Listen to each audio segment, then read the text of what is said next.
नमस्कार दोस्तों, मैं हूं पंडित रामलखन शर्मा और आप देख रहे हैं श्री रामानुजम ज्योतिष एवं कर्मकांड केंद्र उज्जैन। दोस्तों, आज हम चर्चा करने वाले हैं जप के विषय में। हमें भगवान का जप किस प्रकार से करना चाहिए और कब करना चाहिए, तो उसके लिए कुछ यहाँ पर नियम बताए गए हैं। सबसे पहला विषय कि भगवान का जो नाम स्मरण है, नाम जप जिसको बोलते हैं, वह आप कभी भी कर सकते हैं, किसी भी अवस्था में कर सकते हैं।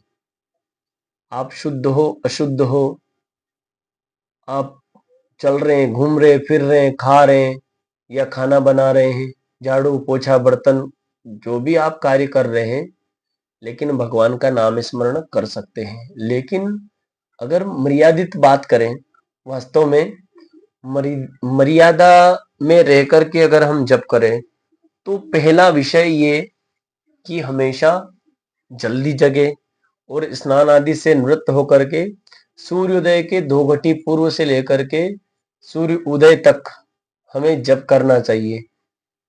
जब आप देखते होंगे सूर्य हल्के हल्के ललिमा लिए हुए रहते हैं, लाल लाल रहते हैं, उस समय भगवान का स्मरण करना या जप करना, तो उससे मतलब जो हम नॉर्मल जप से ज्यादा अधिक गुना मतलब फल प्राप्त उससे होता है।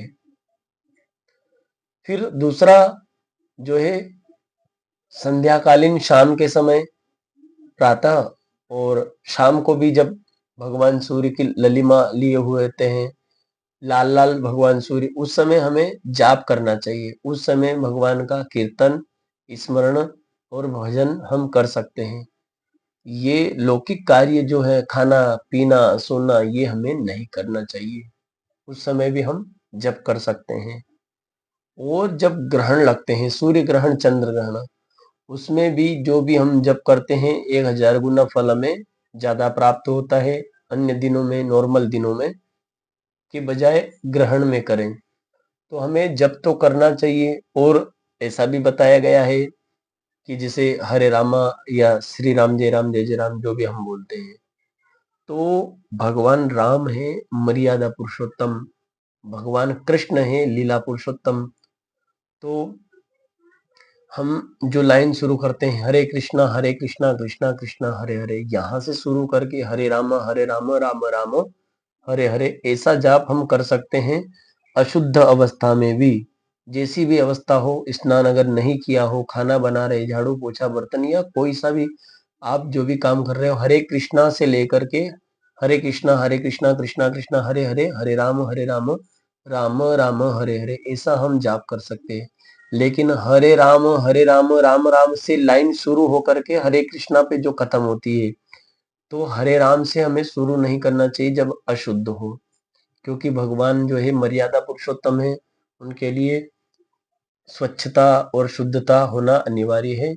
और फिर भी अगर हमें लगे, तो मन मन में भगवान का हम नाम स्मरण कर सकते हैं, क्योंकि भगवान पुंडरीकाक्ष का नाम जो है, परमेश्वर का नाम जो है, वो हर अवस्था में जपा जा सकता है, हर अवस्था में स्मरण किया जाता है। भगवान का जाप पूजन हम कर सकते हैं।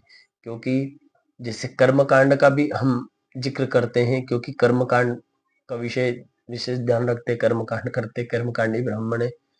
तो जैसा कि कर्मकांड में भी पहला श्लोक ही आता है कि अपवित्र पवित्रो वा सर्वावस्थांगतो पिवा यह स्मरेत पुंडरीकाक्ष सवा सवा सबाह्यंतर शुचि।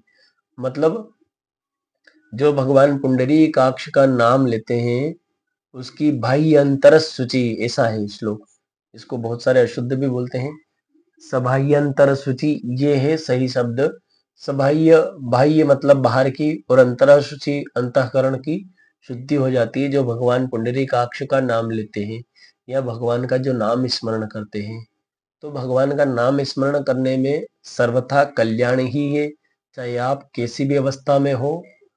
और नाम स्मरण के लिए कुछ नियम भी अब नियम की हम बात करें तो जैसे विशेष रूप से अगर आप महामृत्युंजय जाप करते हैं तो आप रुद्राक्ष की माला से करें। अब रुद्राक्ष की माला में भी जो पंचमुखी रुद्राक्ष होती है या फिर रुद्राक्ष अलग अलग, एक मुखी, दो मुखी, सात मुखी, जैसा भी रहता है, तो वो तो फिर एक अपने को क्या फल चाहिए और किसके निमित्त जाप कर रहे हैं। लेकिन नॉर्मली भगवान जी का जो जाप किया जाता है वह जाप पंचमुखी, जो 5 मुख वाला रुद्राक्ष होता है, उसी माला से जाप करना चाहिए। और दाने हमेशा छोटे और बारीक होने चाहिए और ये वाली उंगली यूज नहीं करना चाहिए। ये तर्जनी इसको कहा जाता है। भगवान का जाप जब भी करते हैं तो माला का आवरण ढका हुआ रहना चाहिए। गोमुखी रहती है ना, पंडित जी एक कपड़ा रहता है, तो माला खुली माला से हमें जाप नहीं करना चाहिए।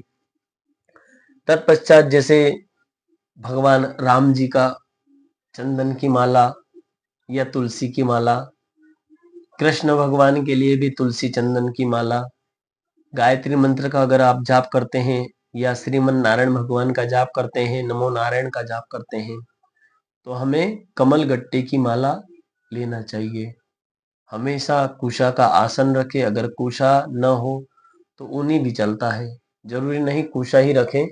कुशा आसन श्रेष्ठ माना गया है पूजनीय जन में और जाप में, और ना हो तो फिर हम ऊनी आसन रखें। ऊन का भी महत्व है, ऊन का जो बना हुआ आसन रहता है उसका भी बड़ा महत्व है जाप जप वगैरह में भगवान का। और फिर तीसरा की जगह भी कंफर्टेबल होना चाहिए, मतलब बैठने लायक होना चाहिए। पता चला बैठ रहे हैं, आसन लगा के भी बैठे हैं, लेकिन पैर में मतलब कहीं ऐसा पत्थर कंकर वगैरह ऐसी जगह बैठ गए कि पैर ही दर्द हो रहे। अब मन तो जाप में नहीं लग रहा है, मन तो जो है वो बस वही लग रहा है, बार बार हाथ पैर दर्द हो रहे, ऊंचे नीचे कर रहे हैं। इसीलिए थोड़ी सी जगह हम ऐसी चुने, और विशेष रूप से एकांत बिल्कुल, जहाँ गाड़ी घोड़े का शोर न हो, पशु पक्षियों का विशेष शोर न हो, और क्या बोलते हैं जैसे आम जनता जहाँ पब्लिक न हो, बिल्कुल एकांत, या तो अकेले एकांत कमरे में हमें बैठ करके जाप वगैरह करना चाहिए, जहाँ न तो मोबाइल हो और न टीवी हो। विशेष ध्यान रहे, एकांत में बैठ करके जाप करोगे तो फल मिलेगा, नहीं तो हमारा मन जो है वो भटकता है।